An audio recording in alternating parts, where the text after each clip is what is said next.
How are you doing this evening? How are things on the shore? Things on the shore going well, kind of quiet, but good.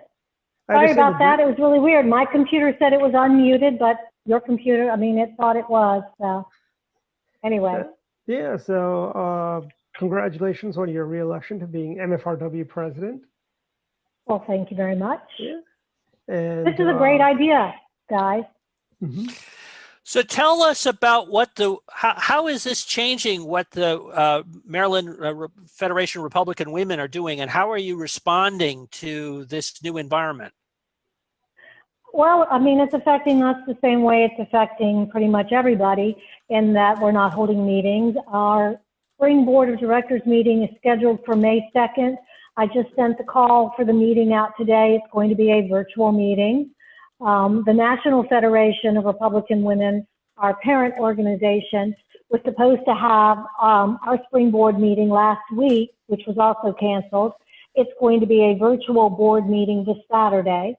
So we're all adjusting to, as Mark pointed out earlier, fixing our hair when we're in the camera, and wearing glasses and not wearing glasses, making sure the background is, okay looking, and etc.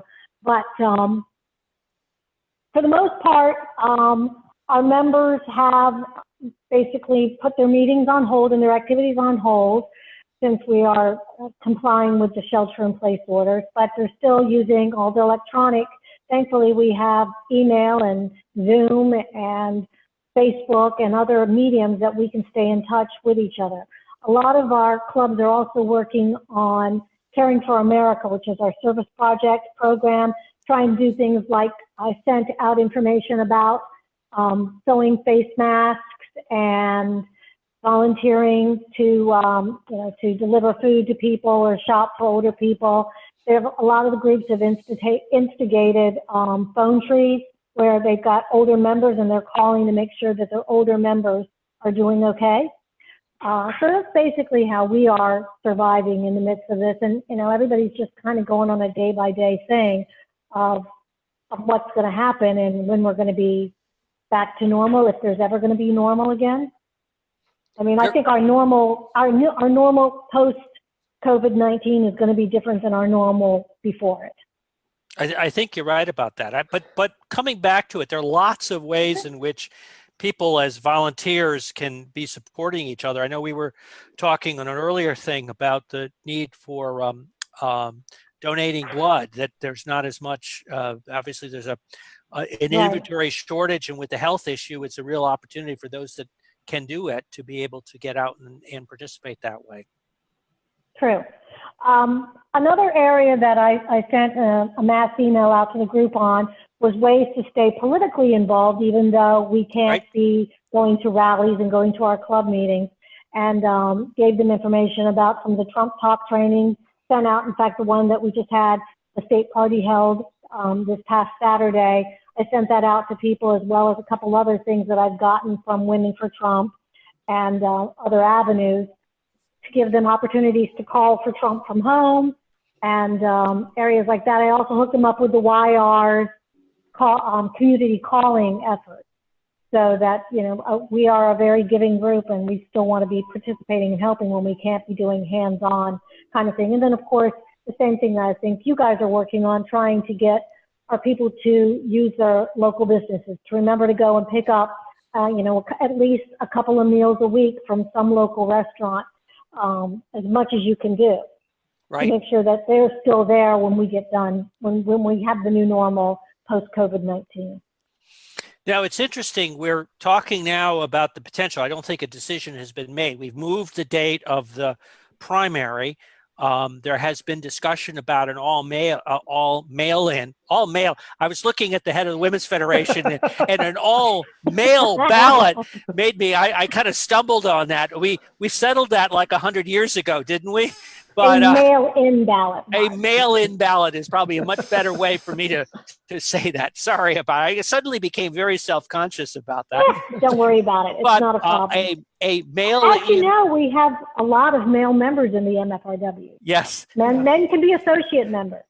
But a mail-in ballot, it will be an interesting challenge because there is, frankly, a fear in many quarters that it will end up. Obviously, the primary is not as contested. There are some congressional races, but it does set up an interesting challenge in terms of get out the vote to be able to make sure that people participate.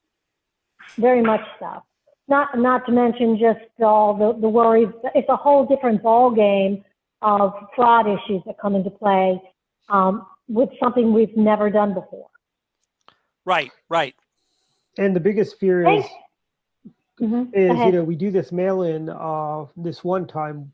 I can see this becoming, in our county, the city of Rockville, they had an all mail-in election this last time around.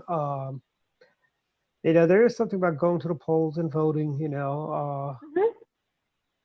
I think if they did go to a mail-in ballot, I think the voter turnout would actually be lower than what we get right now. Which I think so too. It'll be interesting to see what happens with the CD7 special election general, which is going to be held being done all mail-in as well. So it'll be like a test run for us.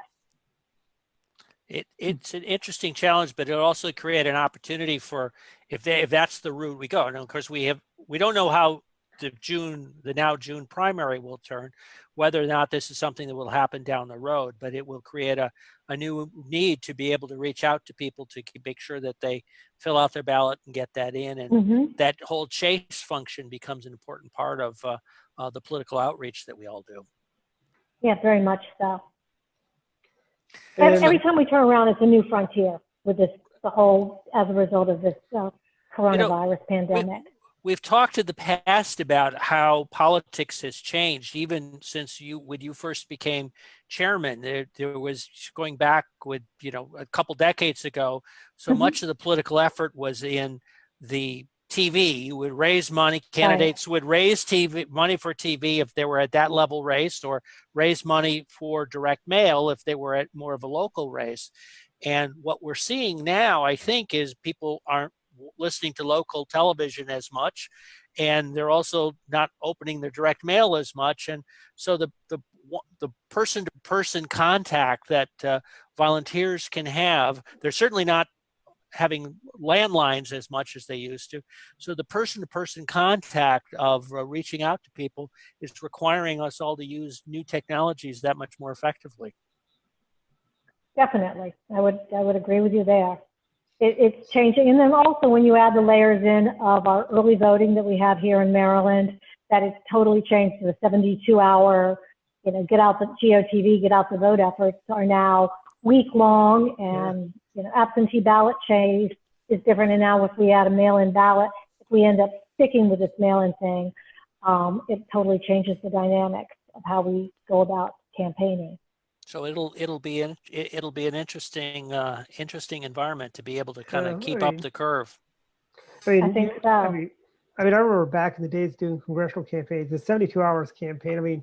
Diana was actually probably one of the last 72-hour campaigns we've done here in Montgomery County. In 2012, you came out and spoke. We had a great rally out in front of the Central Committee office over there, and that was like a thing that would happen every 4 years, every 2 years, or every year if it was Virginia, and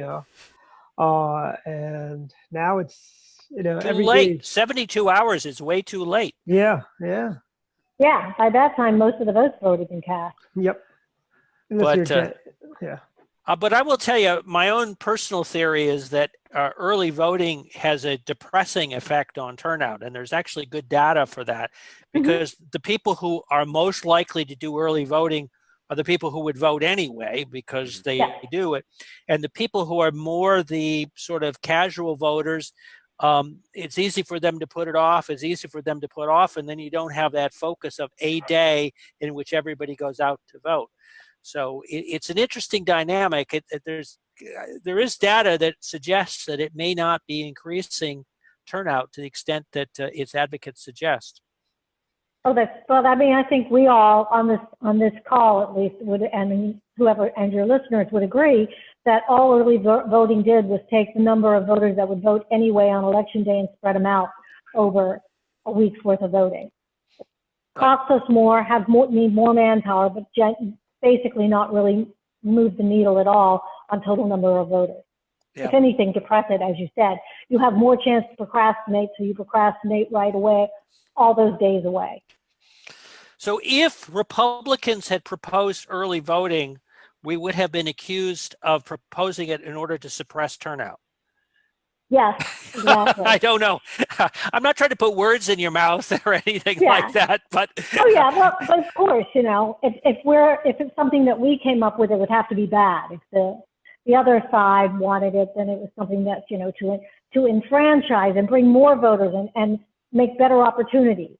And anything that we want is to disenfranchise and shut off. Well, I mean, if you remember when Governor Ehrlich wanted to have slot parlors, yes. Every Democrat. Oh yeah, that's a good one, Joy. They did slot. They called it tots for tots. Yep. And for tots. But now, what are the Democrats doing? They want to do pot for tots. They want to use pot revenue to fund Thornton. I mean, not Thornton. Kerwin. Thornton 2.0. Well, it was interesting. While Bob Ehrlich wanted slot machines, they were evil and awful. And as soon as Martin O'Malley got in, it was this great source of income and everything was wonderful. And we wanted to have slot machines. Yes, because we were creating jobs for people with slot parlors when Martin O'Malley was doing it. And but I tell you, Governor Harry Hughes actually had a funny quote about how he was against slots from day one. He was against Keno also, actually. But he talked about how the state of Maryland, how in his book he talks about this also, about how Maryland had a shortfall in the 70s and they brought the lottery in to make up the shortfall. They had another one in the 80s and they brought Keno in because they've got another shortfall. They want to bring in slots.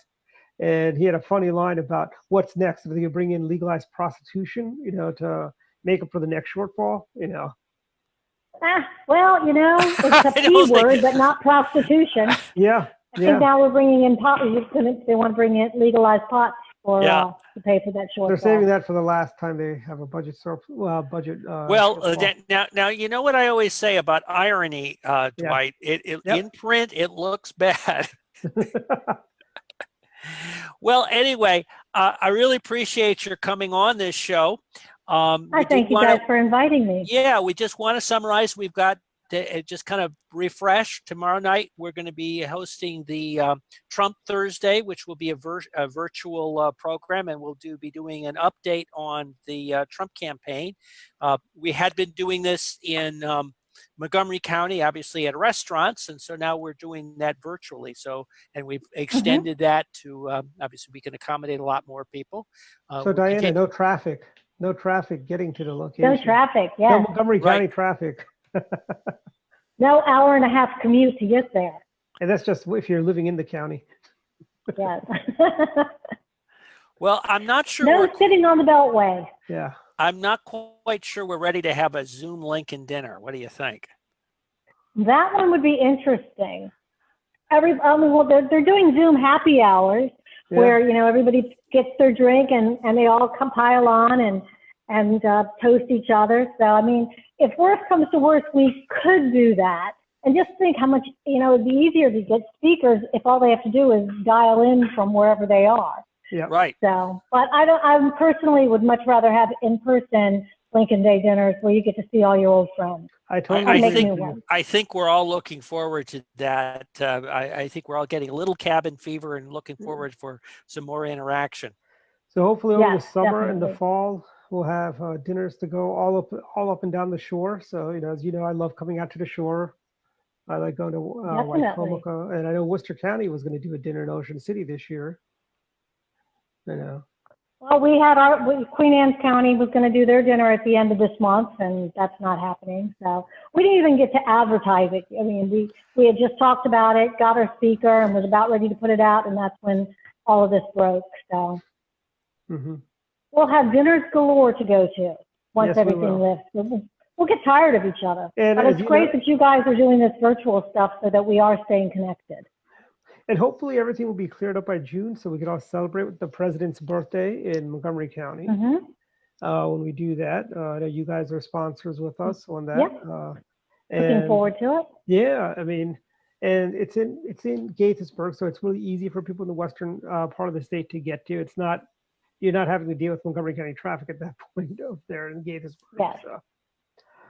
But folks like yourself and myself and anyone in the county going from down county to up county, they'll have some traffic to fight, but it'll be a great event. Way to pitch to dinner, Dwight.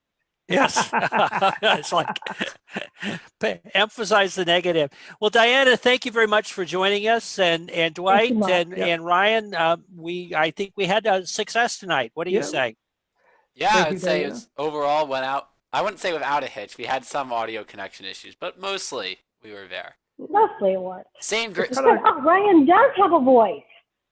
Right. I was going to say, I hadn't heard Ryan talk the whole time practically that I've been joined with you guys. Ryan also plays engineer at the same time, so he does the engineering portion of this as well. I see.